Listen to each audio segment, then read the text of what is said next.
Premier arrivé et sans doute premier servi.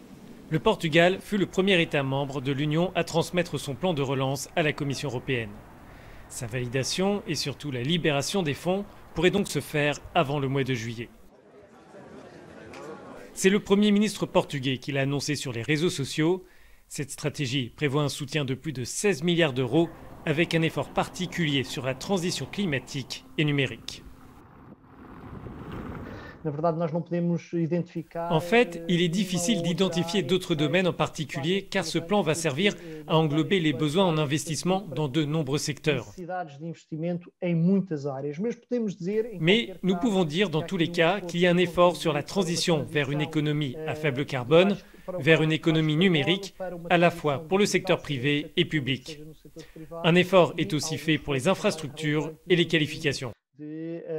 Algumas infraestruturas, alguma aposta na qualificação. Les plans nationaux doivent être transmis avant la fin du mois, mais les institutions européennes ont annoncé une certaine flexibilité.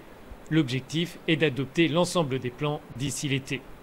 Cette souplesse s'explique par le fait que certaines étapes institutionnelles nécessaires à l'adoption du fonds de relance de 750 milliards d'euros ne sont pas validées. Tous les États membres n'ont pas encore ratifié le dispositif. L'Union a maintenant 2 mois pour évaluer la stratégie portugaise et décider si elle remplit les critères fixés.